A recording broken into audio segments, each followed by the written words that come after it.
Perfect TV, la perfection dans la simplicité.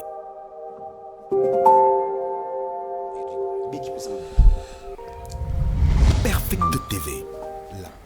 Mbote na bandeko bozwi libako ya kolanda biso na cadre spécial ndenge tolobaka ete bandeko balandiza na sengo mingi bisika bozwami ezala na mikili ya poto ezala na République démocratique du Congo à travers ba chaîne de télévision wapi bozali kolanda émission spéciale ya mokolo lelo oyo kobeta 7 na oitali maponami ndenge zali koleka procès électoral na République démocratique du Congo boyebi ete ba candidat bazali na campagne électorale tozali kolanda na bokebi mai mazali kosali makasi mituna ezali to komi wapi po ete ba candidat ya solo totikali na mikolo moke po ete tokende maponami le 20 décembre. Est-ce que Seni azali prête pour organiser ba élection ba candidat bazali prêt pour affronter maponami o ezali koya ezala ba oyo bazali na présidentielle ezala ba o bazali na députation nationale provinciale pe communale ezali songo mingi pona biso po ete tozali na invité spécial yambo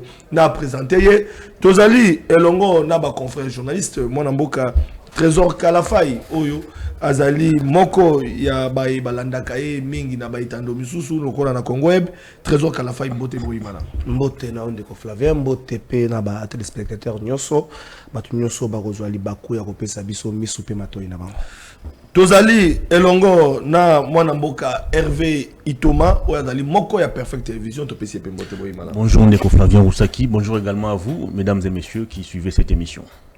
Voilà bandeko balandi tozali koyamba baimboka pona kobeta masolo na Italie maponami ndenge zali kokende. Invité na biso ya mokolalo azali député national, candidat na députation nationale na Moamba, mwana mboka Daniel Safu numéro 585 soki na bosanité na PC mbote pe wemala. Mbote bandeko na ngai, mbote mingi na ondeko Flavien. Mikolo belé boni santé. Mikolo belé ya pasi ya kolanda ya kokanga ya kofinga ya makambo belé milokola to bombami na se ya mapapu ya nkolo ya salamu kili lokola to zobunda bitumba pe ibandaka bongo na politicien ya yambo mingi bayebaka yango te esengeli tauni soto tombola lokumu na ye fumu kimbango. Il avait deux dimensions, politique et prophétique. Azab le premier citoyen à avoir posé les problèmes de la citoyenneté na Congo. Fumu Kimbango. Tokolobela. Alobaki, bana nyoso ba Rolanda nzela na ngai, ba konyo koma. Mais na sima konyo koma, esengo ezali. Voilà, yambo tokota tokanisi pe moko ya yo Mike Mukibai. Boni bozali en contact, ça zali bien. Ezali ba kopola ngai pona bana ngumba Kinshasa, eza pasi. Maoma lobi prison ezali cimetière ya bato bazana bomoi pona ngai ndeko na ngai azana bomoi te soki na landi lolenge prophète Muhammad alobi la prison ezali cimetière ya bato bazana bomoi donc ndeko na ngai azana cimetière eza pasi tango tangi kombo na ye lomdende ezana nga na miso Mike Mukebai lolenge bakokata ba pano na ye ba affiche na ye ndenge baza kokata pe ya ngai na bwaki mbela na bana ngumba Kinshasa basangane libiso lolenge basangane lingai lolenge basangane Mukebai mais bino peuple nde bopesi biso makasi te makoki ya kubunda bitumbe pona bitumbo eza lokumu bana na biso lobi batika bitumba te babunda bitumba Congo na sengi na bana lukunga candidat na bino yewana Mukebai na sengi na bana Moamba candidat na bino kuna Daniel Safu yangola na sengi bino matondo mingi to kanisi Stanis Bujaki tango tolobeli Mukebai esengi libongo pe tolobela ndeko na ngai Salomo ezali kambu ya pasi nazondima te nazomona olokola ndoto bana Congo soko moni Salomo otangisi ma ya miso mukuwa na poso et comme Sikamoko.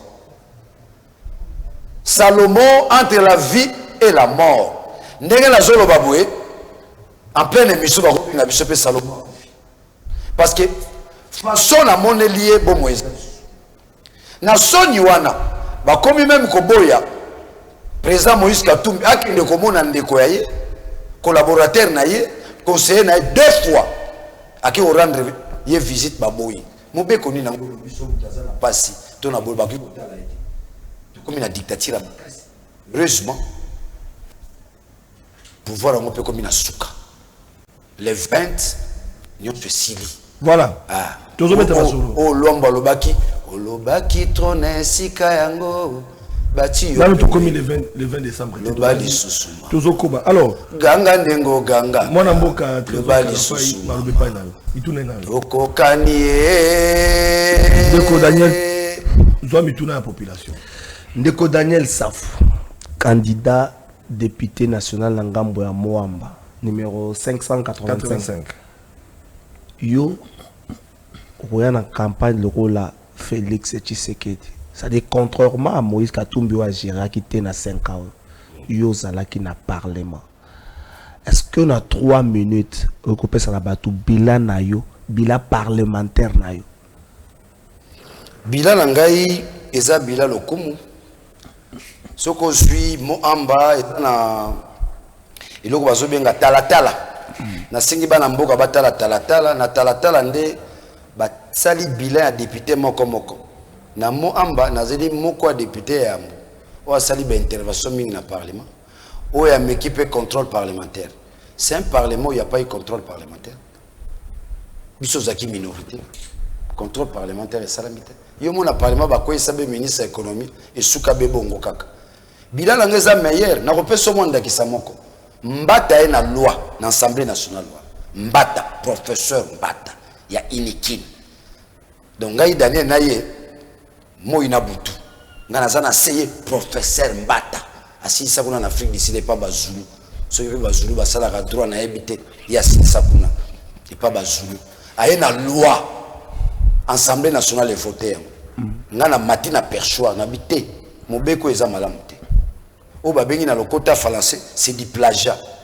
mutu moko akomaki yango déjà professeur mbata matina perchoir bi Daniel Safa kokai na ngai ngana za professeur allo bananga bongo eza insulte nde mukolo na signaka certificat d'essai na ngana palais du peuple talaka vice président yo lo basali plagiat bakena loi na Sénat ba bengani mbata yo kena sinyo tanga et pas bazulu kena na loi noire kaka nenge Daniel Safa lobaki voilà mon bilan parle bilan na ngana palais du peuple na koisa ramo le tombo ami komi rame c'est Daniel Safa bilan na ngana palais du peuple na tellement la perçoit na bi makambo ya ba Ougandais na ba Rwandais to signer yango te boko pesa nga raison ba wololi ngai babino wana engagement Félix azui pour la aussi sa guerre les le comme likambo soni bazoka soni ba pesa ngai raison je suis le number 1 à parler du peuple et comme soni ba le kabunon en tout cas na biso sur le meilleur za Daniel Safa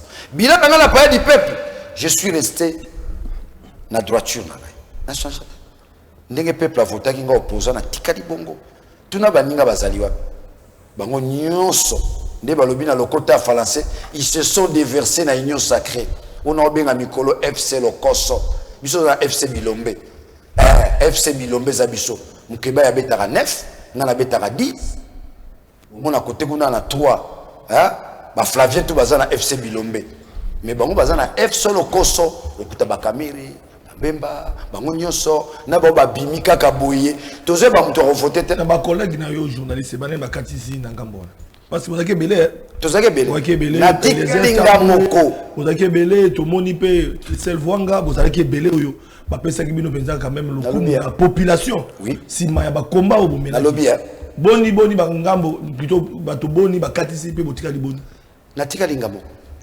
ngai na zabenga moko na bitumbo to tikalinga na mukebai elombe na kobenga mo bande ko nyoso ba pesa na kobenga mukebai te na kobenga bilan pour ba komona elombe mukebai biso na FC Bilombe yango na lobby na mutuna ndeko la faille donc na production parlementaire na bino botikali pembe na peuple ya population ba voter ki bino nyoso ba katisi na ngambo Flavien oui biso bana babola biso to kokoma ba député na mpata to na mabota na biso ba okeli biso na population atali bilengo baza na maele bilengo baza na détermination bilengo bako sunga biso Congo et bimane siki eza pas Congo eza lokola mboka batiango likolo tono essence est-ce que c'est rassurer ceux qui population a sepeli na musala na pendant 5 ans a sepeli na makasi population a sepeli na makasi ozalaki na meeting na dit population mtabele mvuludia lobae na casting na meeting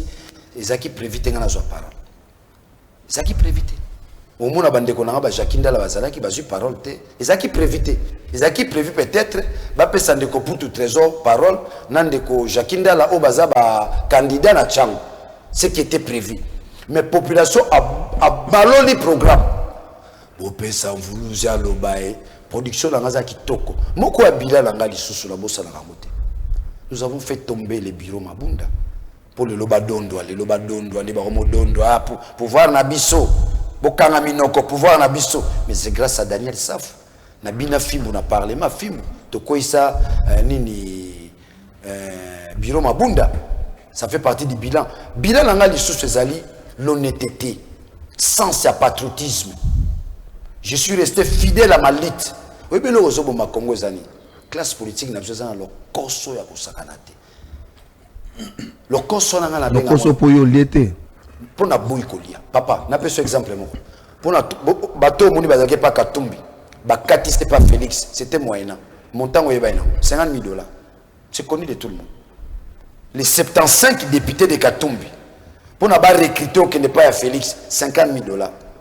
Ngaza pour sambonde. Na rozo na pe $50,000. Na linga okanga. Na linga okanga. Mais ko banga peuple. Na ko tala tinga na zelenge.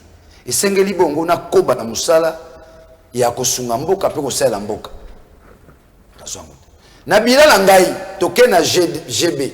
To sala réunion pour to kosa peuple. Likamba palissade tout le beza crédit. Na bisi bango te. Tout ça na ba na biso bako mayele. Pourquoi to sala ka politique à lukuta? Tout ça peut battre sur les zali a. Na tongo na ngana bi palissade na toyokanaki. Ba pesa biso palissade. To kabula gouvernement, to kabula ba entreprise. Donc nazali moko oyo nazali sur la population et si ka ba bi lokuta na la ba solo. Oui bien le parlement même sangani. On fait pas la politique comme ça. Ça dit faire la politique au parlement, il faut mentir, il faut tromper. Mais na 21,000 lobe lokota. 21,000 na lobao, na loba na lobelo tendeni. Na na bomba na bi oui. Et ça la bongo et les karakou ils ont la mikolom sous les kaka 21,000 les corruption 21,000 na palissade ils ont na paquet mokwana c'est-à-dire bateau oyo bazalaki ya Kabila oyo bazalaki ya nani bokotika kabongo pour soutenir Félix mais l'idée c'était quoi libérer les peuples pour atteindre quoi le bien-être on toujours une besoin bien-être tout le monde bata ouya bata présidence. Hein? Moi, on est bien-être. Mais les plus grands nombres ne se sont pas retrouvés. Ma ezalité, l'otili ezalité, zélé ezalité, au bel lokuta na lokuta. Donc, les bilans de Daniel Safou, ils ont bilan moko éloquent. Et aussi, Daniel Safou Lelo, c'est la symbolique de la lutte. N'a résisté à Félix pendant 5 ans. Na résisté na Kabila pendant 18 ans. Bon, Kobatama, c'est trop dire, c'est une retraite spirituelle, aussi une démonstration spirituelle. Tant qu'on a bé la Kingunza, bakansana sala la théâtre. Ba meki bazunga ite. Mukola meeting, bazo continuer. Na oyesenga na peuple, bazo kata babashi na biso. So botali mutuka na ya campagne babambia mabanga soko komi na Kingabwa na poids lourd vous verrez les jeunes bazoko tati na makana machette biso bata fachi bata moïse to kata bino machette na balabala bat bazomona menga na komi Kingabwa butu na bato bazalaki wana parce que biso beto zotambola na ba enjoy ba faut quand même pour ça la promotion ya tozana choité il y a pas l'état zate les lois bako bomona nzela ba jeune wa force du progrès ntokanga banga zate bazoyebi sa ba policier botika muto azoboya fachi bino liaka mbonga fachi policier moi zaka habité ngali liaka mbonga fachi te l'état mutafuta ngai il y a une confusion dans la tête des gens ba mona ki 5 ans fachi au Congo comme ya bango bien privé maintenant mais je me demande la question lobi ba ozalande par lobi biso to zaba konza mboko to matato kitato kambamboko boza ba konzi musute bon matabo kitaba Daniel Safu mukebai to dirige mboko so tango biso to dirige mboko ce qui est bien na yebike ce qui nzamba peso bokonzi a peso na motema bolingo a peso na motema bolingo mais je vous assure tozo vivre kuluna au vie aux yeux de tout le monde autorité de l'état zéro na mboka kena kingabo siko le toloba lelo na tongo sendwe force du progrès bakangi nzela pour la nini Fachi président personne ne dit mot mais pas toi mona mukolo ba to réagir face à la bêtise wana na bisibino nous sommes pas loin à une guerre civile na mboko pa bango bazo finga bazila na sisa un député na nzela bazo finga yo saf Benjir mo insupportable. Bon tout ça na biso tout ça na bande ko na biso. Tout ça ceux qui ont zongi c'est comme problème. Ceux qui ont ça le comme problème. Na bois kimbela. Bo discours moko ya kimia message moko ya kimia ya iniso ba ba de sika bois kimbela na ministre. Na bois kimbela na Augustin Kabuya. Ba bibengi force du progrès branche ya IDPS na bois kimbela. IDPS force du progrès. Biso pas ensemble tout ça ba mibali. Biso pe ensemble. Notre rôle lingato et puis que nanzela mitingi tozana moko ya biso azala goni ba bambulie liset ba beti ya ko beteza ba jeune su ba zoki ngai moko menga azaki a tete parce que tant to komi na kingabwa ba matete oyo ba zalaki pona ko encadrer ngai na police zalaki wana na population buluzi Daniel Safu ba ba mabanga ba kokite mais tant bazo continuer bongo mukolo ba réagir donc je vais dire ceci.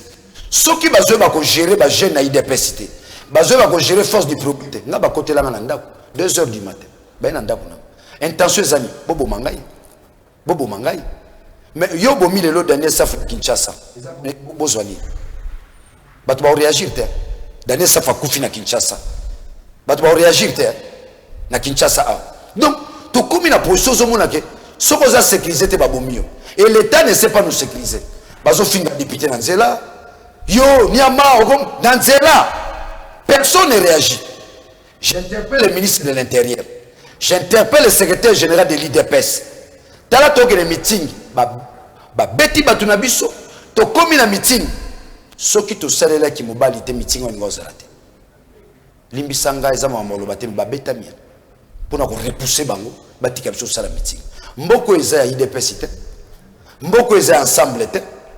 Mboko eza ceux qui AFDC te, mboko eza ba parti politique te, ba parti politique eza ba fait privé, mboko eza ba citoyen. Voilà. Nous devons nous respecter mutuellement. Totika ba menace aux vies et aux yeux de tout le monde. Nazuka na kisamuke, ngaza député Elia Matete, Bobo Mingai. Bino boko ta suma. Elia Moamba. Elia Moamba. Do bana kisesu ba sala lokote. Bana Matete ba sala lokote. Bala kingaba ba osala eloko ba congolais ba osala eloko te bobo minga ka bon tabele ki bongo compatriot bana Congo na lancer appel à sécurité na ngai et sika tu nazali mama mwana leki na sengi bino sécurité en dehors ba disposition on na pe yu matin na yeba no bambanga mabanga na otala bino donc to zu ba disposition oyo to ba ndeni to se défendre na sengi na ministre intérieur na sengi na secrétaire général à IDPS na sengi na Félix Tshisekedi to chakimia na mboka ba kulunero bozo recruter o ezomona la incivisme ezomona en plein juboye ya miso makasi bato ba kolega na TV ba ko finga na bango mutu mususu ra lobi bakangiye bango ya IDPS ya nini ba ko finga ba fingi mutu ils ont l'injure inacceptable ozomona mutu nazo kebisa monsieur il n'y a même pas. On a un comme dinosaure. Aux finga cardinal, aux finga béchole, benjir mo inacceptable, monsieur. Vivara Nicolas ma pata. Sozra na samu qu'il a dinosaure. Tout le monde n'a pas finga. Non, mais on connaît quand même qu'on peut pas menace. Non, na lobby boy, c'est la pardon. Na lobby boy. Aux finga cardinal, aux finga abéchole. Biso za baptiste catholique. Tout ça peut bandi ngumba. Ils ont ça qui se passe. Se passe, il y a ce qu'on appelle des il y aura si mon Christ soit réagi. Il y aura si ma Christ catholique va finir en bongo. Mon Christ catholique m'a voté Félix. Le fait à quoi de mettre Benjir à bongo à l'endroit du cardinal, qui est une valeur, papa mbongo, papa n'a besoin milimo. Bon finga béchole, babesho bon basungi bino lelo fufo bozolia bozotonisa matama eza fufo bozwi tango église catholique a telemi pona tokene na corps bitumbo église catholique accompagner biso pa tomelaki pema ni DPS ni biso tokoki so ba marche na nzela te tokende ko recourir na église catholique ba mama na biso ba mikolo tango azo bima mesa tongo na chapelle na e azwa ba lacrymogène pona rato libérer mboka et ce pays là on n'a pas libéré. On a bradé cette élite-là, ça profite aux individus, un groupe d'individus. Kaka bango, bazo pesa bilenge mbongo, kenoko bambana mabanga, salabo, bazo kote la biso na bandaku. Nous avons tous les éléments. Il faut avoir de preuves. Ils sont identifiés. Force du progrès. Baza identifié. Na l'état ni na funda. Na l'état ni. Tango senga ministre intérieur intervenir. L'état zalarate. Dans un état, il y a ce qu'on appelle l'autorité de l'état. Nous ne sommes pas un État. L'échec de Félix se résume en un mot. Il a détruit, n'est-ce pas, l'État-nation. Il n'a pas construit l'État-nation. Dans un État-nation, il y a ce qu'on appelle la cohésion.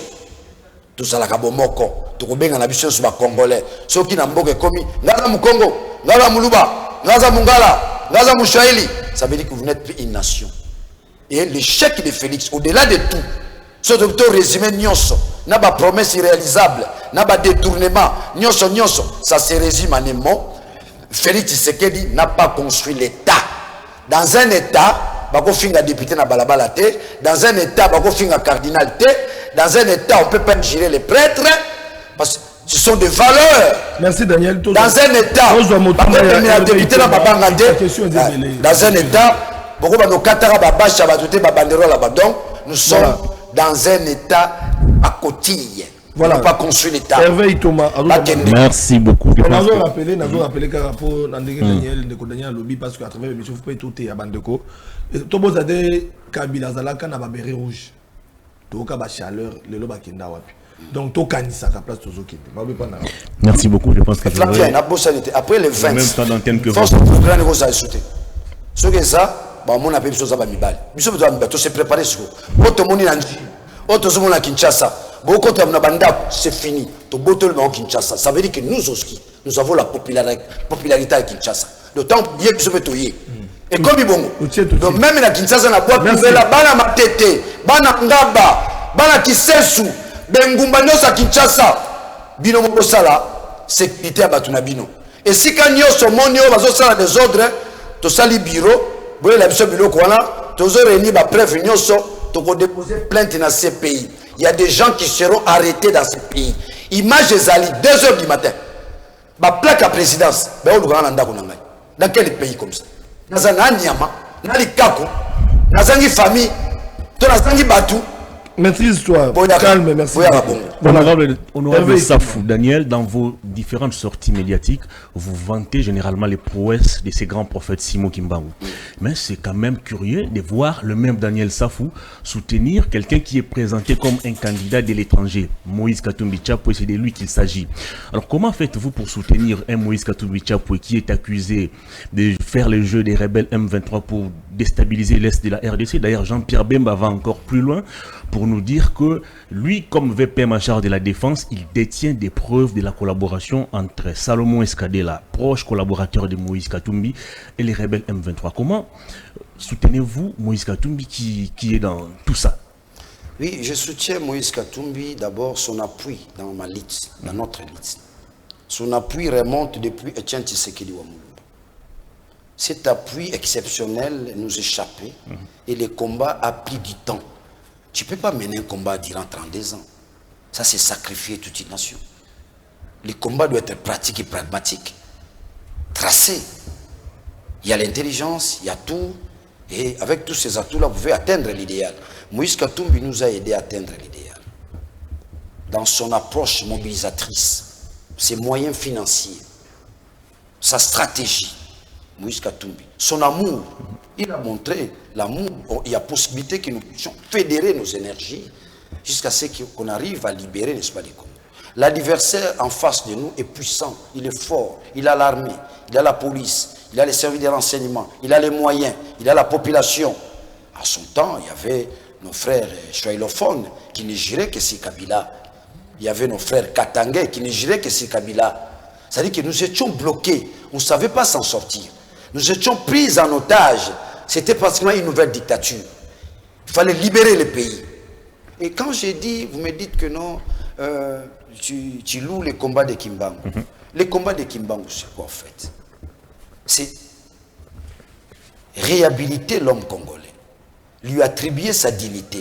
Les combats de Kimbangu, c'est la dignité de l'homme noir. Est-ce le même combat mené par Moïse Katumbi? Tout à fait.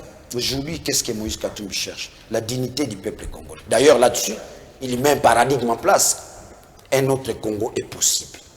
Ça veut dire que le Congo qui est avec nous, c'est un Congo qui ne tient pas. C'est un Congo qui n'a pas les élémentaux.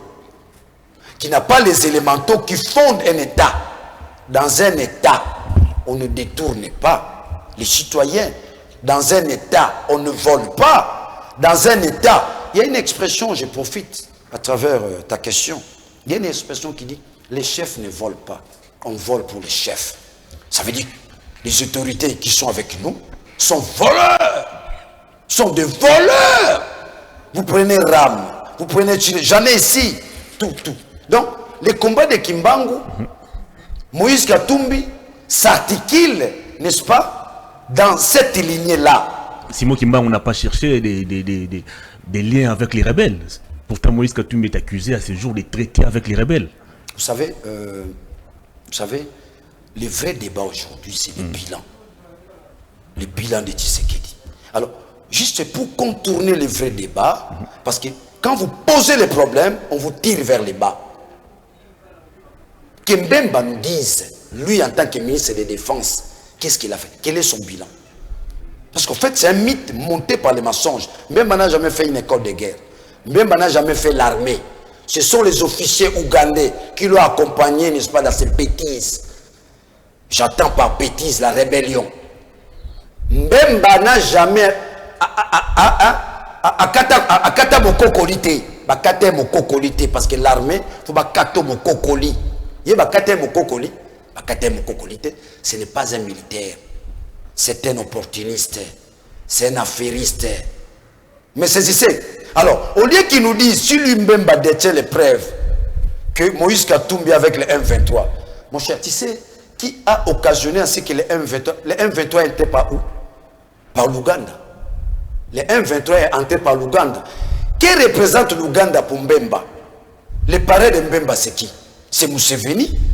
C'est Museveni qui lui donne bottes, armes, tennis, expertise, c'est-à-dire ses officiers. Mbemba était là pour rien faire. Vous savez ce que Mbemba faisait? Que je vous dise la vérité. Si lui détient les preuves, nous aussi nous détenons les preuves. Que je vous dise ce qu'il faisait. À chaque fois que son armée arrivait à conquérir un territoire, lui ne venait que pour dévaliser la banque. Personne ne va me contredire.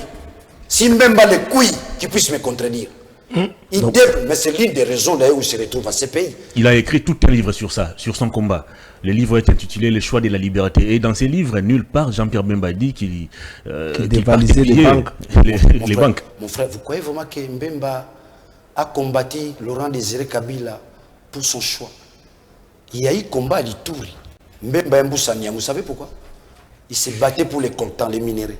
Dis-moi, ces minéraux-là, c'est pour, n'est-ce pas, financer les institutions, les écoles. Mbemba a construit combien d'écoles? Avec tout ce qu'il a amassé dans la rébellion. Il a construit combien d'hôpitaux? Si réellement c'est pour les intérêts du pays, c'est pour son ventre.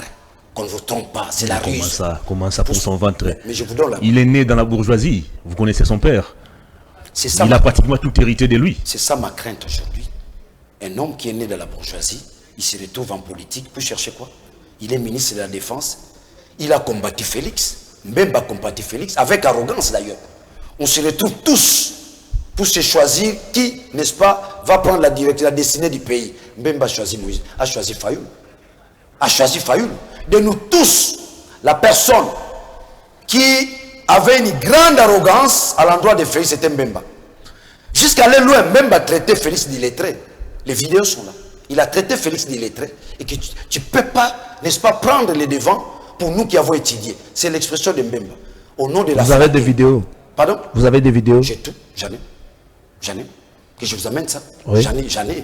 Parce qu'en fait, les journalistes ne parlent pas des preuves. Nous parlons de la vérité. Ce que je dis, c'est la vérité. Vous verrez, n'est-ce pas, si mon affiche, j'ai écrit ceci, vaut mieux être sacrifié que de sacrifier la vérité. Cardinal Maloula, je m'inspire aussi de celui-là, un des grands combattants, n'est-ce pas, de la liberté. Il y a un mythe qu'on a développé dans nos têtes. Mbemba, Mbemba, Jean-Pierre Mbemba, Jean-Pierre Mbemba, Wanaza Lyon. Soko Koti Mozindo, Kondoko, Niaou, Nyamasimandako. Qu'est-ce qu'il dit? Nous, on a compté sur Jean-Pierre Mbemba. La mission de Mbemba, c'était quoi? Libérer les pays. Où en sommes-nous avec sa mission? Il est là, dans ses petits souliers, à côté de Félix. Dans la flatterie, s'il était des preuves, le jugement de Salomon a pris combien de temps? Qu'il amène ces preuves-là? C'est de la spéculation, du mensonge. Ça veut dire quoi? Ils ne sont pas à mesure de présenter un bilan cohérent, digne. Ils sont dans la spéculation. Ils viennent nous tirer vers le bas. Ça veut dire que même là, je suis au niveau de la philosophie du langage, il sort ce que Wittgenstein appelle les contextes et les prétextes. Les contextes aujourd'hui, c'est le bilan de Félix, le bilan de l'union sacrée. Les prétextes, vous savez, c'est quoi? C'est que j'ai des preuves, j'ai des preuves. Tant que il y aura tout le monde. Bon, voter numéro combien? 3. Ça veut dire aujourd'hui, le leadership a quitté Mbemba. Le leadership a quitté tous ces gens-là. Le leadership aujourd'hui se situe au camp de la vérité. Très bien. Nous puissions débattre sur les bilans. Regardez même le président Félix. Il compare son bilan en tant que chef de l'État, qui est censé, n'est-ce pas, gérer 26 provinces, à celui qui a géré une province. Ce qu'on appelle les caractères dichotomiques et dangereux. C'est dangereux. C'est un caractère purement dichotomique. Là où nous devons, n'est-ce pas, réfléchir autour de 26 provinces, lui qui a parlé de 145 territoires. Où sont passés les 145 territoires? Où est passé Chilengelou? Où est passé tous ces projets? C'est passé où? Au lieu qu'il parle, n'est-ce pas, du bilan, au lieu qu'il parle de son projet, de la projection sociétale, qui est un non. Vous votez ma candidat étranger. Non, mon cher, parlons de ce qui est vrai. Restons dans les contextes, ils sont dans les prétextes. Vous avez des agendas cachés. Mais c'est ça, sont des prétextes, ils ont quitté les contextes. Mais qui nous ont amené la guerre pour la seconde fois? Qui ont amené les rebelles ici? Une autre question en rapport avec... Attendez, qui ont amené les rebelles ici? Ils ont fait 14 mois ici. C'est Félix, vous savez pourquoi? Il ne croyait pas notre armée. Il ne croyait pas l'armée républicaine. Il s'est dit, je deviens président, armée à Kabila, tu connais leurs commentaires irrationnels. Ah, mon conji, mon contombolo. Armée à Kabila, il est allé puiser dans la rébellion. Et il fait appel aux rebelles. On a joué Babana qui s'est qui l'a solo. 14 jours à rebelle bazar. 14 mois. 14 mois. Au lieu de débattre dans le Cambouana, vous savez, l'arme redoutable de l'union sacrée, c'est quoi? L'arme redoutable, les mensonges. Ils en avaient deux. Les mensonges et les intimidations. Par la clairvoyance, par la détermination, par le sursaut national. Nous avons fait tomber les intimidations. Nous n'avons peur de personne. Honorable. Oh, toi, Bapetiwana, oh, force du progrès, oh, bataille de peste. On a fait tomber l'intimidation. Maintenant, nous sommes au niveau des mensonges. Ce sont des mensonges. Les M23, c'est eux. Très bien. Il y a des accords. Cherchez l'émission, je vais vous amener les accords. Honorable Daniel Safou. Donc, pour dire que cette histoire des candidats de l'étranger, c'est de la spéculation. Merci. Oui, candidat de l'étranger, Bolia Naye, vous voyagez Naye. Donc, vous avez malhonnête, mais ingrat. Tout ce qui parle est là. Hein? Tout ce qui parle. Nous sommes en 2010. On a corrompu tout le monde. Nous sommes en 2010. Aucune personne ne pourrait penser qu'il sera candidat président. Moïse, Katumbe, Tchapé. Aïe, aïe, aïe, aïe, aïe, aïe, si vous la côté. Aïe, aïe. Maintenant, ils sont aujourd'hui. Ils chantent qui aujourd'hui? Donc, tous les secteurs de la vie de notre pays, c'est la flatterie. Nous risquerons d'apprendre à nos enfants. Il faut le dire, je vais vous dire un album. Je vais vous dire une chose. Il faut aller vérifier. Fali Poupa, c'est mon petit. Fali Poupa, c'est mon petit. Nanga Penda. Fali Poupa. Voilà pour moi, on a soutenu Moïse Katumbi. Je lui dis, papa, Koyemba Angate. Tiniranga Pata. Pendant ma retraite, je profite pour le dire, parmi les gens qui m'ont soutenu, Fali Poupa. Azot Tinela Mbongo.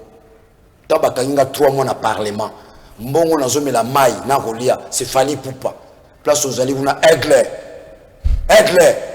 La personne beauté, il Poupa. Donc, c'est pour dire que demain, moi, je lui dis, ça ne fait pas du bien.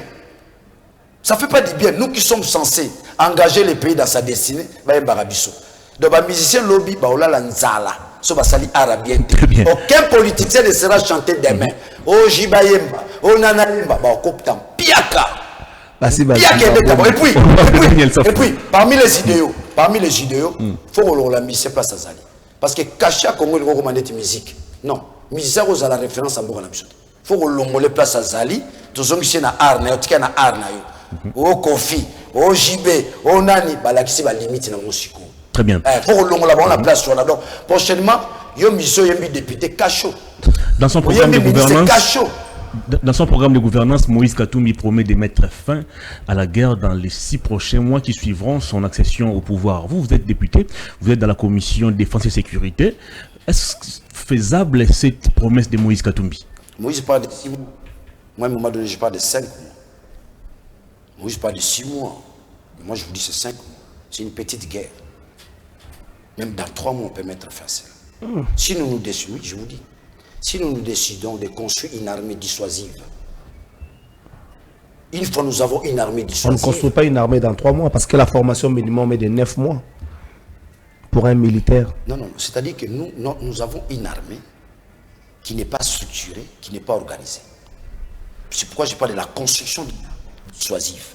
C'est quoi une armée dissuasive? Par définition, casernement, camp militaire, logistique, Munduki, hélicoptère, tel un hélicoptère. Bon, des fois,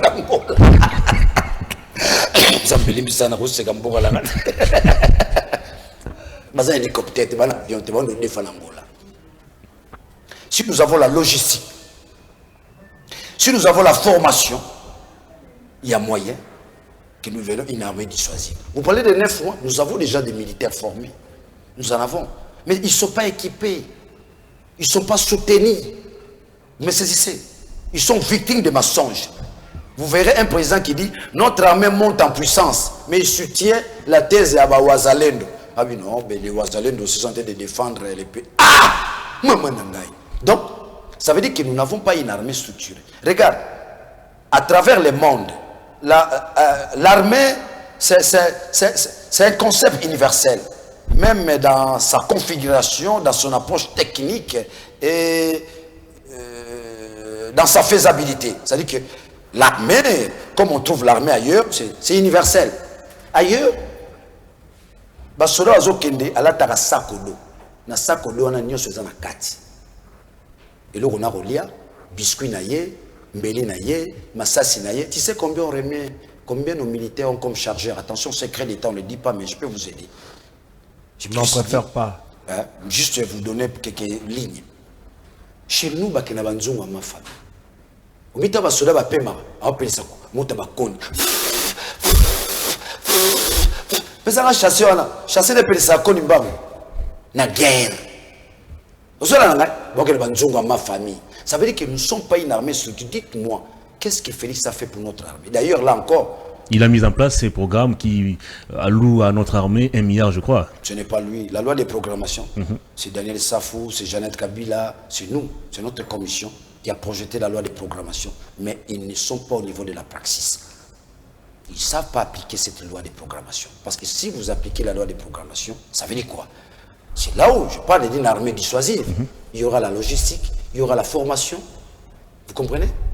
Logistique, formation, casernement. Dis-moi, ce régime a conçu combien de camps militaires? S'il faut commencer, s'il faut relever que les casernements, ils ont conçu combien de camps militaires? D'ailleurs, ils détruisent ce qu'ils ont trouvé. Ce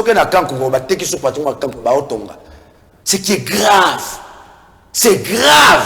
Quel est un camp Kokolo? Ok, des bandales. Et ça, camp Kokolo, c'est un camp militaire. Ce qu'on appelle le casernement. C'est sacré pour l'armée. Bakati, Baotonga. C'est au Tuninani. Oh, présidence. Bon, que l'on peut solide. Bon, que l'on peut solide. Camp Kokolo Bakati. Si on a une formation, nous formons combien de militaires? On ne dit pas. Les jeunes qui tournent à Kende. Bah informer les parents bah na biso ba sina okufa kuna. Non, bah informer les parents. Même Rui Koloba yango. Je dis on doit informer les parents. Ils sont morts comment? Bazate, tu bazo kende kuna bazate. Oh, ils sont mais ce sont des jeunes ba uti ba rodé ba on bazo la front. Bazate. Tous. Ah bon? Basate. Moi, je suis informé. Je vous donne l'information. Secret d'État. Comme tous dans la campagne à la Cheka Mouké, parce que nous parlons de l'armée. Qui représente aujourd'hui un colonel? Qui représente aujourd'hui un général? Quel est le solde d'un général? Quel est le solde d'un colonel? Faisons une réflexion mathématique. Tout est à combien? Babito fout 100 dollars. 100 dollars en gros, à son temps, Batiango 200 000. Mais le 100 dollars comme 227 000. Et ça à 100 dollars. C'est ce que j'appelle la réflexion mathématique. C'est-à-dire que nous sommes en face d'une escroquerie nationale. Et la responsabilité revient aussi à vous, à vous députés nationaux.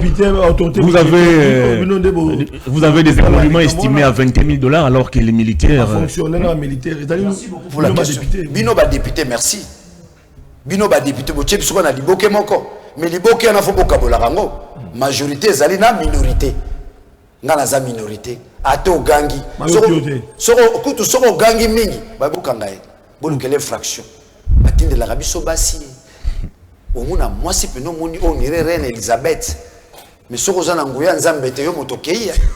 Batie la rabiso ba poison et ngayo moni na parlement là ba empoisonner 21 fois. Nzambe kaka na biso solo tikabo opposant na mboko aza na tina te mukeba yo bako kanga député dimanche ba ko kanga na mukeba dimanche ba tombe ba ko kanga biso balati ba kagulu yo o zamboka o komi amasi avec humilité za ba humilité mais bata amasi bata amasi ba ye na ba kagulu bata amasi ba ko kanga bana Israël mukeba e mwana Israël ngabe mwana Israël bata amasi ba ye na ba kagulu munoko bazolo basoko lo bien awa tribaliste na boyinanga bango nyoso bazolo munoko moko bazolo ngai ba kango balati choka gulu mais ngai mona fumuki mbango oya ngai koko asala 30 ans na prison pona ngai so de zempo miri okima 3 mois na gomi lipeka pardon on a vu émolument non deni salaire na bakanga be molimati papa abotuma nyonso na bi loi moko te zali ba ofuta na osale mission na bino nazo pesa bango 5 oh oya nga droit ba ko pesa la campagne ezako te kamba o rampete non la campagne na osaba bakangi ba souci na weza na sala campagne te loi moko te ni règlement intérieur à parlement ni constitution. Ya kozwa mpate à député 3 mois balia kango bakabola voilà toujours continuer on imbata comme mon avant de kota Moïse Katumbi na Congo yo na Congo central après ba province oyo atamboli débat ezali autour ya batu bakola na Moïse Katumbi na ngambo mosusu bateko balobi ete bino bande koza na Moïse Katumbi boza ko sala ba montage oza journaliste oyo bisabiso na ozali koleka ozali ki journaliste pour na koloba ezali pe carrière osali est-ce que na otali information ezali vrai oyo bato baza komona peut être mi tuna pe bato ezali surtout na Kisasa ete banda Katumbi abandi kotambola ba komona foule ezolanda ye bande komosu balobi eza lokuta eza montage alors yo tant que journaliste faut pas sa vraie information yebisa biso awa côté Congo central beaucoup ça sous montage eza na bandeko basali psychologie balobi na nzela ezaleli babengi yango na lokota français la projection cathartique moto alingo zo ezaleli na ya mabe azoke lengi soka lobeli oyo ye moko moyibi azoba ngalinga ba mibi te Flavien la mibi la sepela ranete ye moko moyibi osakana te aso ngalinga ba mibi te bato ba tangi mayele ya bwanya ya ezaleli ya mutu bakoyebake c'est de la projection cathartique oui des pesa zosa nga utanzo pesa bino information za ko bomba te ba komi ko zo ba fulo abiso ba longoli karani bazu Félix Bachewa dans les montages parce que nous aujourd'hui qu'on se le dise to gagner bango nous avons bâti l'union sacrée tous unis dans l'ensemble nambo gagner bango wapi pardon bo gagner bango wapi to gagner bango yo za jeunesse monene tala bisika to sali ba campagne jusque là to ya pourcentage ya Katumbi na union sacrée za lebiso soko tali bango comme déséquilibré même dans le langage mais sengeli ba yebisa peuple pour peuple appeler sa bango apesa pour peuple a votera là oye na programme bino bozoka sous programme à Félix programme ne comme kaka étranger bon voter étranger té eza candidat étranger nazo le gala mutuka na boulevard c'est dangereux pour un président de la République Ba discours là banda ko leto depuis 1960. Bozo affiche ya bande comme 60 on traitait Kassavou de l'étranger. C'est dangereux. C'est dangereux lorsqu'un président de la République, la Cour à rendre arrêt, ils ont reconnaître Katumbi Azali congolais, mais le président de la République na campagne de Katumbi Azali étranger. Non mais faut te nuancer. À l'obité que Katumbi Azali étranger, le candidat il y a bas étranger. Candidat qui peut habiter que ndekonaye Azali étranger, candidat il y a. On dit que candidat pour Batouana bazana simana. Mais ndekolangai. Bissono Souza Maëlete, Ngaza spécialiste en philosophie du langage. J'ai étudié Wittgenstein, j'ai étudié Habermas. J'ai étudié tous ces grands de la philosophie du langage, expert de la philosophie du langage. Ils parlent de Katumbi. Quand on va les pères et des mères, tout quoi ils savent. On dit que Luka banda kala. Oh, des pères et des mères, des pères et des mères. Ils ont construit tout un laboratoire pour détruire l'individu. À un moment donné, on a dit que Katumbi, tout ce qui est en politique, tout ce qui est en Mazembe, tout ce qui est en Israël, tout ce qui est en Bokam, pour avoir le besoin congolais. Mais c'est faux. C'est un Congolais. Mais bison de batamaye les bataboigna de la population. On dit ceci en sciences politiques. Les leaders politiques ne sont pas là seulement pour conquérir les pouvoirs, ils sont là aussi pour enseigner le civisme. On a la science politique. La science politique. Ils ont parlement débouté. Nous allons y aller. L'Amérique Baloubi. Félix Agouzo deuxième mandat. Une certaine idiotie dans le bas. Félix Azanano. Azanano c'est base de quoi? Ce qu'on appelle l'infirmité, n'est-ce pas, de l'intelligence. L'infirmité, n'est-ce pas, de la réflexion. Mais conception à Bango, concept non, attendez. Campagne. Oui, conception. Vous proposez à Bino, vous avez proposé VAR. Je ne refuse pas, non, je ne refuse pas. Félix Azanan, quel est le fondement épistémologique? Il y a concept. Félix Azanan, Félix Abongissi, Zela, Félix Apessi Courant, Félix Azanani. Mais le fondement est lié au mensonge. Félix Azanan a Salinini. Donc, c'est-à-dire que les gens pensent que le peuple congolais va zoba, toko zoba bango. Et ça, tu as un candidat. Tu as un candidat, tu as un candidat. Na mo ambanga bakana bi bango. On zoba. Shinga onyangunga. Obuna été. Nous sommes là yokongele kekeke. Tu es bi bango te ni na bilongi ni na bakombo. Tu faut voilà sur la responsabilité quoi pas na bino par c'est de recevabilité. Yo connaît pas 80% ba candidat. Ils ont union sacrée. 80% y a ba candidat. Donc c'est-à-dire s'il faut qu'on la qui s'aboigne na manière dans la politique, ceux qui peuvent ba sali science politique bazala ki wana ba ngaba tete. Moni casting to sali ba candidat to classer mabe. To classer mabe. Biso to ba kinois. Bakino ba ebisanga ba candidat tout ba to ebina so ba mote ndete ngana ba candidat suna mono kamla olalia ala la pungité numéro 12 hôtel la photo mais c'est on a ebité bisco to botamina na Kinshasa on veut tout ça c'est quoi l'intention de tricher vous me saisissez donc na ko viser toujours Moïse Katumbi le peuple va comprendre so moni Moïse Katumbi azotondi ça ba plein pour nani les gens ont marre.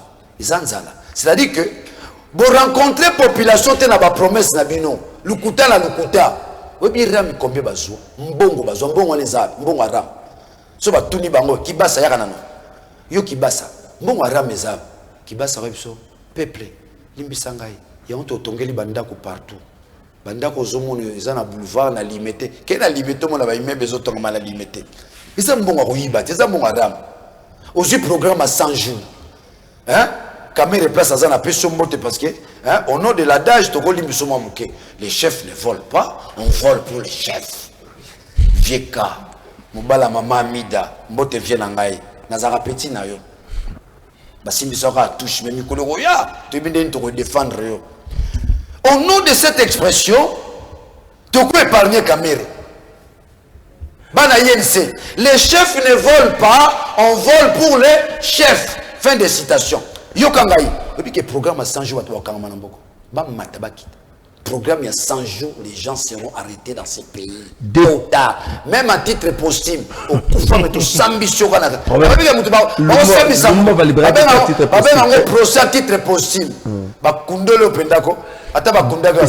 Et c'est quand Moïse Katumbi aleki. Daniel Safou, c'est quand nous sommes Moïse Katumbi à l'équipe. Dernière Ce qu'il faut, peuple, à retenir quelque chose. On repousser que le 20 décembre, tant qu'il y a une, Atia Moïse Katumbi et Saline. Au-delà, il y a ma cambonio, surtout Moïse Katumbi, pas comme une fièvre. Partout, on peut mettre 3 stades, on a 1200 et quelques stades dans le Congo, même à Kinshasa, dans la Sainte-Thérèse, on peut mettre 3 stades. Batuba Kangani n'est pas Moïse Katumbi. Oui, mais tant que Moïse a les capacités, 3 stades. Le nom dit c'est quoi? La promotion de la jeunesse. Nous sommes une jeunesse abandonnée. Jeunesse les assoulons. Le nom dit qu'il dit ah on a un stade, ah on a un stade. Normalement c'est ça. La jeunesse, les jeunesse congolaise des arts. Et comme une jeunesse au monde, jeune a couffé à 20 ans, moi na muka couffé, maman j'ai 120 ans na makanisi. Et na ndenga makanisi na mode vers 120 ans. La commune a couffé à l'âge normal. Physiquement bon moi la 20 ans mais na ndenga vie a commandé na 120 ans. Ah 120 ans. Courez à la gâte, baïs à la gâte, donc petit coli bongo, inondation zalaka. Donc comment les gens à 120 ans sur le plan mental. A demi mukida couffé. Et là, on dit que tu vas retenir pour Moïse l'antithèse de ce qu'on assiste. Vie n'a pas dialectique. Thèse, antithèse, antithèse, on a commis synthèse. C'est quoi? Kabila Zaki thèse. Bitumbanyo, se donner au Boundala, Félix, fait aux là-bas, antithèse. C'est ça l'opposition. Ils ont le pouvoir, opposition. Opposition, tu as bundisio, antithèse. Tant antithèse a eu pouvoir et comme synthèse. C'est ça la dialectique. Il n'y a pas de dialectique. Opérationnalité dialectique et s'opératé. Félix Tangaye a ticali na thèse. Félix n'a Kabila la différence des athées. Il y a pire encore. Kabila a maramso mande banga. Par exemple, pour son engagement officiel na Rwanda. On est au banga peuple. Félix a bangi bisote. Félix a kameli. Félix a l'équipe na TV. Oh, batbazo ba vous se venir à assassin. Moukagam, non, ce sont mes frères. Batoubayebi Bangote. Mais Kabila ne l'a pas dit. Kabila ne le faisait pas. Donc, Kabila, Félix se retrouve dans la thèse. Bissot aux zones antithèse. Là où Félix a promis courant, Bissot au Pessa. Là où Félix a promis mon lien, Bissot au Pessa mon lien. Là où Félix a promis l'état de droit, Bissot à l'état de droit. Là où Félix n'a pas respecté la loi, nous allons respecter la loi. Félix a posé cour constitutionnel. Les choses se font sans le respect de la loi. Pour terminer. C'est là, lorsqu'un parlement a suspendu des députés, a eu une décision, a suspendu de manière temporaire. Mon bec au Moroté, mais le combat définitif. Bakangi mbongo nae, nazana bana, nazana famille. Mbongo na botiango, buzong sa on a qu'est-ce à l'état? Baliaka. 3 mois, nulle part. C'est une décision qui n'a aucun fondement juridique. Ça dit quoi? C'est du banditisme juridique. Ce sont des délinquants. La personne qui ne respecte pas la loi, par définition, c'est un délinquant. Je dois vivre. Et ça n'a pas comme mon côté. Mais nous venons pour Kosiko la Congo. Yango Monibiso. Un autre Congo est possible. Ne si comme bino bozolo. Hervé Itoma. Bokango kufa nango kala. Dernière question. Machama meno. Tokomi na soupe. Bokango kufa nango. Et kufa déjà. Biso tozoya. Merci. Pour répondre Ndeko. Très bien. Voilà notre paradigme. Un autre Congo est possible. Mais de l'autre côté paradigme, vous votez étranger. Vous votez étranger. Voilà, tout le monde est étranger. Hervé Itoma, dernière question. 10 000 voyages. Honorable Daniel Safou, 2 questions pour terminer cette émission. La première, c'est relative au profil de Moïse Katumbi Tchapoué. De l'autre côté du pouvoir, il est décrit comme le plus faible de tous les 26 candidats. Il ne sait ni lire ni écrire. Il fouille les émissions, il fouille les débats. D'ailleurs, au niveau du CESAC, on l'a placé dans les lots des candidats incompétents qui n'ont pas réussi à affronter les émissions organisées par le CESAC. Alors, comment présentez-vous Moïse Katumbi à ce jour comme l'alternative, là où Félix Tshisekedi a échoué, alors que du côté du pouvoir, on les décrit comme un candidat incompétent. Et la deuxième question, vous allez enchaîner toutes les 2 questions, c'est en rapport avec l'interdiction infligée à Moïse Katumbi de ne pas voir Salomon Escadela. Votre réaction à chaud? Je prends d'abord ça. C'est une structure pour moi qui n'existait pas. Ça n'existait pas. Bosembenien représente quoi? Bossem, c'est ça son nom. Bosembenien. Hein? C'est lui qui a traité Kabila de niais. Moi, je l'appelle aujourd'hui, même en 2024, 2025, je fais de ça son poste non. Bossembe niais. Voilà, il a pouvoir changer comme honorable. Moi, je l'ai fait. Qu'il puisse me suspendre. S'il en a la compétence et si je vais le respecter. C'est un monsieur qu'on a ramassé. Si vous dites que vous classez Moïse Katumbi parmi les présidents qui ne sont pas à la hauteur, Moïse Katumbi se retrouve avec sa formation. C'est un pédagogue de formation. La formation d'un pédagogue, c'est quoi? L'éducateur de masse. Regardez comment il est tenté d'électriser la foule. C'est sa formation. À ça, les pédagogies générales. La pédagogie générale se résume en un mot, éducateur de masse. Tu es d'accord avec moi? Qu'il est tenté d'éduquer la masse dans ce fou. Moïse, de par sa formation, il est pédagogue, il est diplômé en pédagogie générale. Il a un master en criminologie. Bon, on va jouer ce diplôme d'état. Surtout qu'il y a un débat là, qui va avoir un Moïse Katumbi, il y a un diplôme. Vous savez, la mission a un diplôme. C'est lui qui journal. Je me dis Katumbi Chapwe, à 600 Lubumbashi. Il a fait la pédagogie générale. Donc, il y a harmonie épistémologique dans la faisabilité, n'est-ce pas? Il y a approche sociétale à Moïse Katumbi. Donc, en lui, les valeurs intrinsèques, c'est la pédagogie générale. Éducateur de masse. Au moment où on a Zembe, consort, à Salami Sala, n'est pas pour classe à temps. Bon, ben ça. Dire que Moïse Katumbi, c'est le candidat le plus faible, non. Calme. Il accuse des insuffisances intellectuelles. Oui. Selon le secrétaire général de l'ECID. Oui, non, c'est-à-dire. Selon ce qui lui a été rapporté. Non. Le secrétaire général de l'ECID, celui-là, ne lui donnait pas l'occasion, je peux citer son nom. Aza professeur. Aza professeur. Professeur d'université. Mbata Aza professeur. Na quoi il s'agit de Mbata. Mbata. Aïe, on a le baiser plage. Professeur.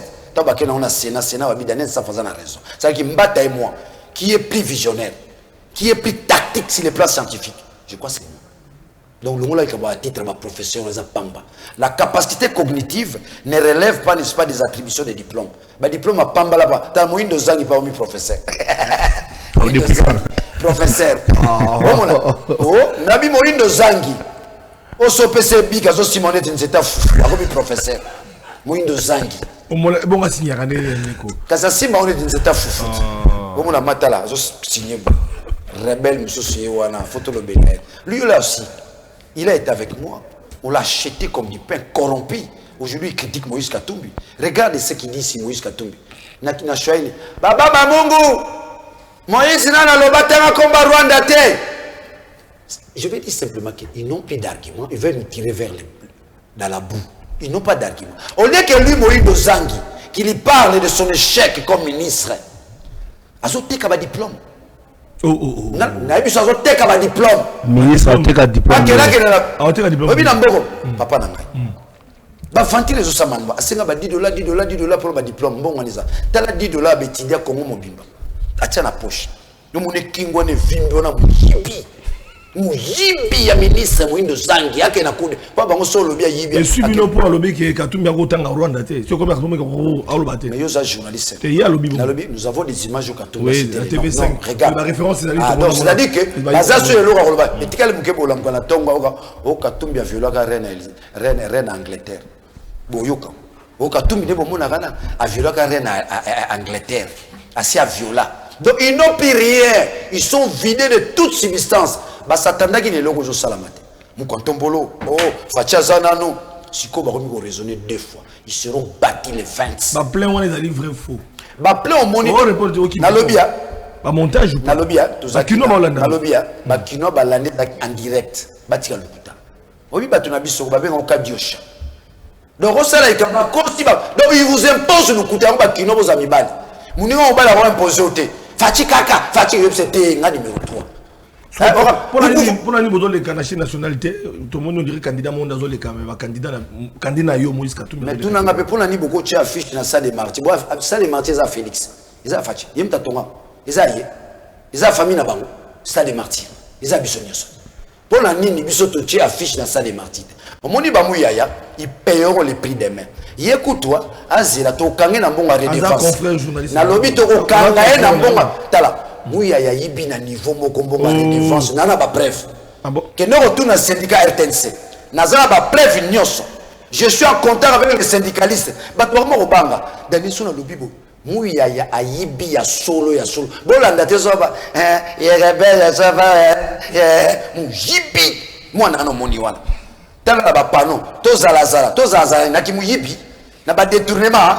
Ni le moi prépare de chanjaka. Ce qui Moïse a commis président na sumu ya ye. Mais nous a changé dans nos partis politiques. Tazaka na palu tu lelo.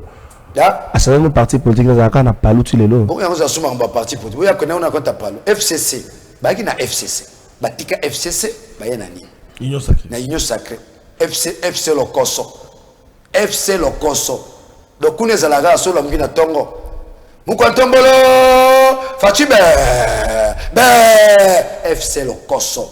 Il n'y a aucune irrationalité, aucune intelligence. Ils sont bandés, sans cerveau. Moïse Katoum interdit de voir Salomon Eskadela pour la deuxième fois. Votre réaction à chaud? Du banditisme juridique. C'est du gangstérisme.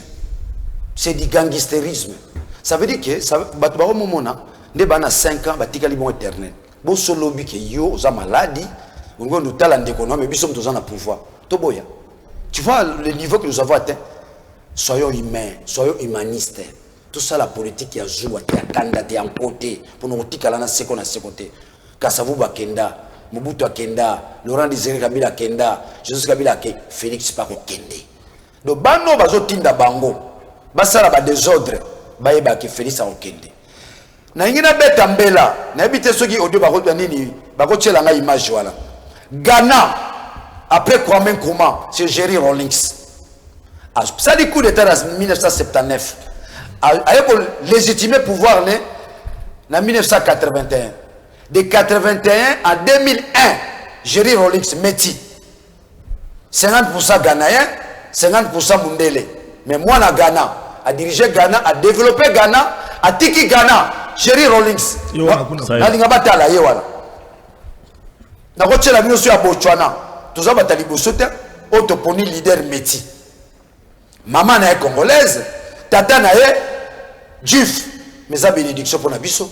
Toboa Kaye, na beta qui c'était une émission na bi, il y a ce qu'on appelle endroit. Papa tu bazana chomba mingi. Yusu soli. Ato loko timwana na balabala zolela. Nya na mabela Congo. Soko loko timwana na osani.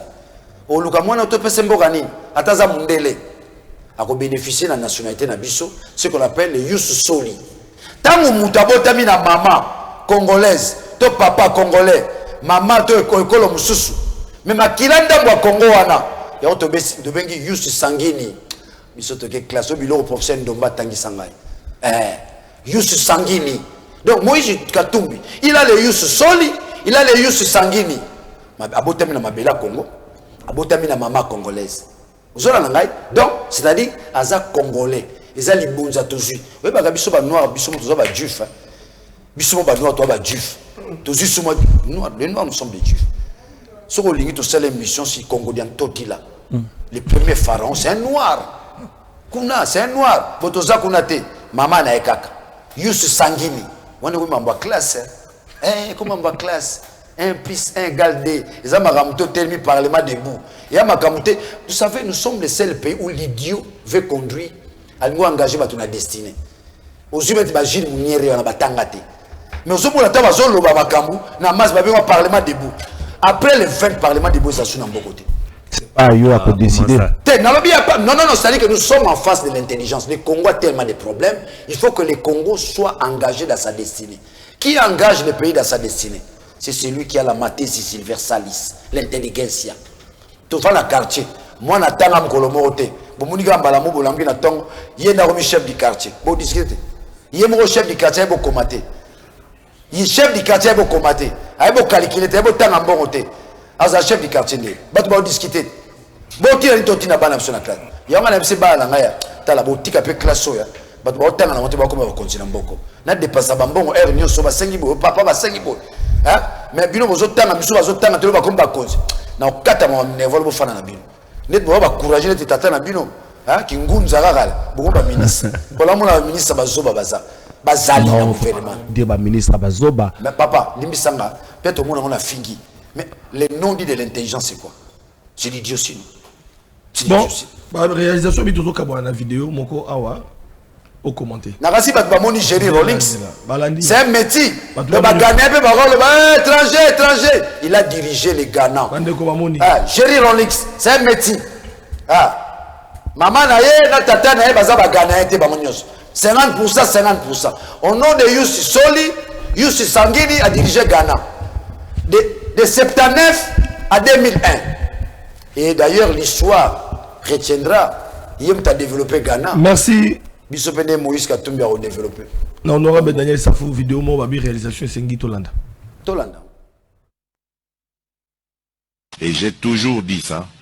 Tant que je n'aurai pas réglé ce problème de sécurité, pour moi, je n'aurai pas réussi mon mandat de président de la République. Et j'ai toujours dit ça. Tant que je n'aurai pas réglé ce problème de sécurité, pour moi, je n'aurai pas réussi mon mandat de président de la République. Voilà Daniel Safou. Olandi Mokonzamboka Olobiboni. Mais toi, tu as débattu. Tu ne vas pas misu makasi. Misu makasi, binora misu makasi. Yemora lobby. Ce qui n'a pas aussi s'habituer à SCT, je vais considérer cela comme étant l'échec de mon mandat. Félix a échoué. Ce qu'on appelle l'autodestruction pragmatique.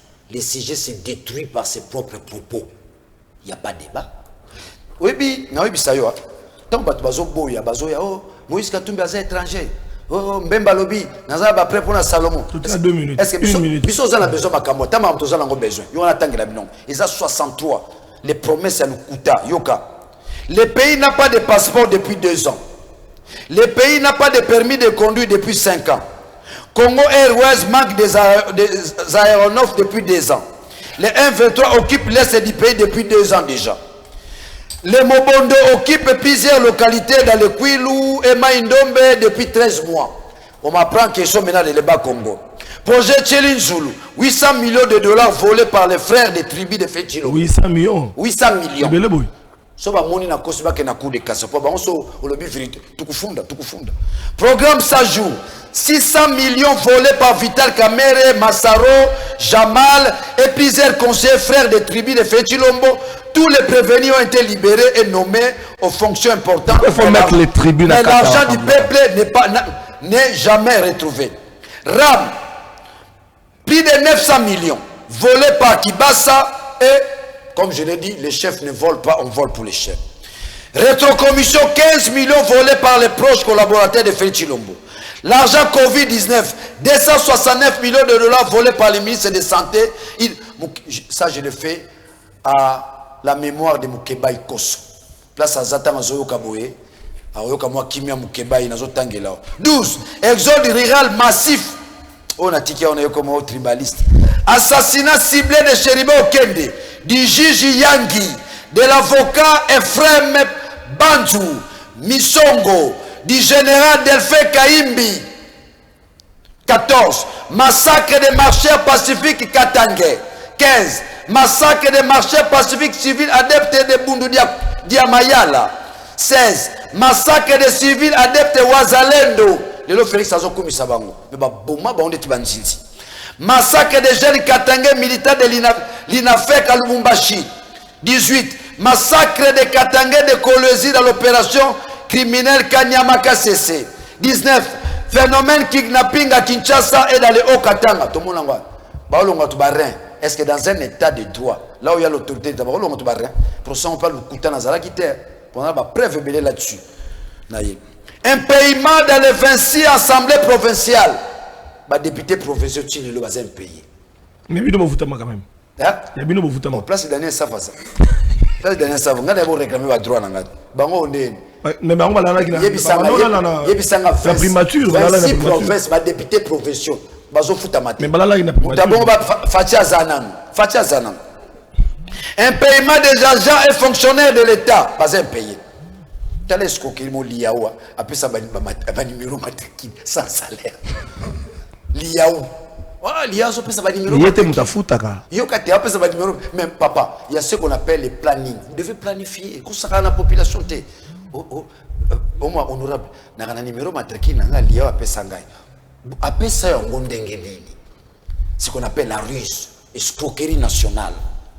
Grève depuis 3 ans des infirmiers. Fatia Zanan. Tribalisation de la CENI, de l'ANER, du CNS, des GEM, de la garde. Donc, moi, nous allons continuer.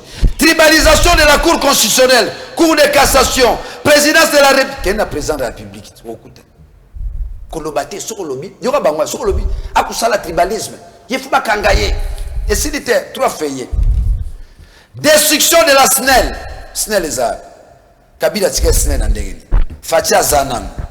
Annexion d'une partie de l'Est par l'Ouganda qui a placé une bonne fontaine à l'intérieur du territoire national. Fatia Zanan.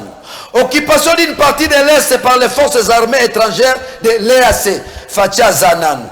Chasse à l'homme, enlèvement, disparition forcée, arrestation et détention arbitraire. Daniel Safou, Moukebaï, Chéribewe, toi. Fatia Zanan. Corruption érigée à mode de gestion à la présidence de la République, à l'Assemblée nationale, au Sénat, au sein du gouvernement, au sein de l'armée, de la police. Fatia Zanan. Ordonnance présidentielle sur base ethnico-tribale. Fatia Zanan. Détérioration de la situation sécuritaire, économique, sociale des Congolais. Fatia Zanan. Impunité indescriptible au sein du gouvernement dans la gestion de la chose publique. Molendo Koteka Parc national. Nana Roloba. C'est un petit monsieur. Et si la neza bitumba Congo, na molendo towe la bilupanga famille na biso. Ngana molendo towe la mwasi, towe la Congo. Ngana c'est là. Oui, si la ndenge. Tino en matière de tension groupe AV7. Pour la droit à Congo. Ateki balupanga na parc national. Mais quand même, au lieu qu'on retire en matière de tension, tiens, ma attaque comme on avait, c'est ça qu'on souhaitait ma bé pour la molinga. Je refuse. Na retiré. Ndetya na hayat. Monde basuki. Anoti ndela ba tunanzela. Suka teka ba mabele na parc national. Molendo Sakombi, tout puissant. O batikela mboka. Molendo ça va comme bakonzi. Teka ba lupango nyaso na tikela au Congo. Merci. Na cité. Voilà, tout comme na suka. L'impayement pendant plus de 2 ans de l'inspection nationale de correction des examens d'État où on a recruté les militants de l'IDPS pour corriger l'examen d'État de 2023. Fatia Zanan. Yewanat. Babengena Tony Mwaba. Telle feste. Tony Mwaba. Mais une escroquerie inacceptable. Le meneur en touche. Azak candidat Une escroquerie. Azak candidat Lukunga. Bala Lukunga ba fongola misuti. So ba voter kaka bango. Mais nandibita ozala su ministre enseignement pour le niveau ya babuzobe de kikuna. Tala lelo ba ba corriger examen d'état ti lelo ba futamina onte. Fatia Zanan. 30 secondes. On m'a appelé Wazeko zo mbele. Voter Tony Mwaba. Tony Mwaba. Viens là Wazeka Keba. Au kota na kopo ebité vie. Ba poso ba question lobby. Bon ba tu ba corriger examen d'état zawa. Tu es awa. C'est là, et c'est belé. Non, non, si. Mais autant que Obango va saliter, autant que Obango. Il y a ça, on va s'en aller sur le coup. Il y a ça. Gratuité enseignement. Pardon? Gratuité. Mon frère, ça, c'est un danger pour l'avenir de ce pays. On ne peut pas engager la décennie du pays avec la gratuité de l'enseignement. Quand on parle de la gratuité, nous devons parler de la qualité de l'enseignement. Lingala. Ma maman bibi. Ma maman baeba. Et ça, la ngotega kao. Bana nga bami kotanga. Moi na quelle classe? Tu dois payer moi na ngoso abiko koma. Yo la gratuité de l'enseignement qui n'a prof a commis des tableau. Eh ben nous bana, ngeketi mwana ku tableau, bala bazoksi bibiole gratuité de l'enseignement. Tala, mettre a commis toi na tableau. Eh ben nous bana, ngeketi mwana ku tableau, bala bazoksi zita tout gratuité de l'enseignement. Nous avons besoin de la qualité de l'enseignement. Enseignement bakasamu bazwaka, bakingoto l'Antoine bazwaka. Enseignement n'a pas permis de merci beaucoup. Il y a un permis de soit indépendance. Moi, Daniel. Au lieu de débattre Makambo na tangi. Merci Daniel Safou. Makambo na tangi. Tout le monde a débat étranger ou bien nini. Faisons le bilan de Fachi. Tout débat. Merci. Alors, Mawananga Zadine. Na Sengina Fachi. 30 secondes. Communication est à la bien. Yo za président 26 provinces. Ozo se comparer na mtajiraka province moko Katanga. Oh non, quand lui était gouverneur, même il a fallu il bazo coacher bien té. Donc le monde a compris aujourd'hui, hein, les leaders c'est Katumbi. Le monde a compris aujourd'hui les 20. Merci. Bamboula bango, bana Kinshasa, tango voté, totikali wana. C'est le début du commencement de ce que j'appelle. Nous avons un report moi sur le report. Nous sommes à une semaine. Nous sommes candidats. Élection est si vraiment nous avons des gens qui, mathématiquement parlant, il n'y a pas élection. Élection est mais c'est une élection. C'est une escroquerie nationale. C'est une élection. On dit Seigneur, on a remis des dans la chambre. Bombali comme merci Daniel. Mon état Félix Salobé le Romorwa, oh Hitler, Kagame a reçu un Hitler. Donc, c'est grave. Il y a un conseil président. Hitler a Koufa se suicidé dans la chambre à gaz dans la famille. Donc, Yozo Zela Kagame se suicidé. Il y a un Kagame qui a sali armé Makasi, qui a mis dans la nomination. Le gouvernement rwandais doit porter plainte. Parce qu'en fait, il renvoyait dans l'Holocauste. Il va porter plainte. Maintenant, c'est le 20. Le gouvernement rwandais va porter plainte. Yozo Okufa n'est pas succès. Non, Hitler va succès. A Koufa est dans la chambre à gaz. Président Félix a bien voté. Hitler a mis bomba dans la chambre à gaz dans la famille. Dans la monnaie bimbe. So Kagame a reçu Hitler. Oh. Yo niveau reçu Hitler, Hitler a Koufate. Voilà la communication. Oh bazo ça na campagne. Spéculation na spéculation. Alors, boyebi ça y Hitler a Koufara na chambre à gaz dans la famille. Merci. C'est-à-dire quoi? Soka lingo suk sa Kagame a ça boye. Kagame muni armon na sali. Merci. Il n'a récupéré aucune terre. Daniel, Moto a échoué.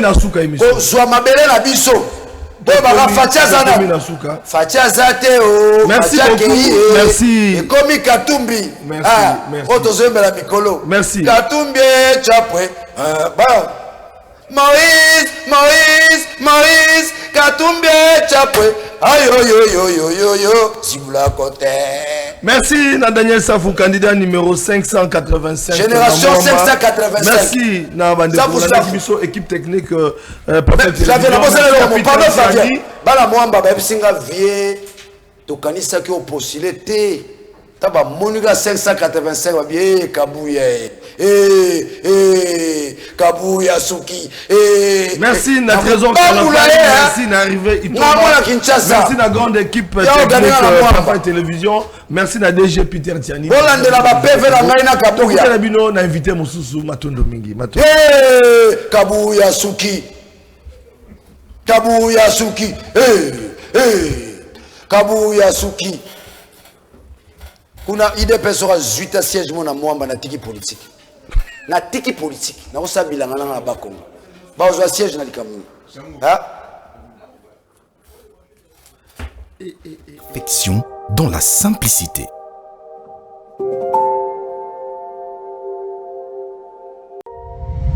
Perfect TV. La perfection dans la simplicité.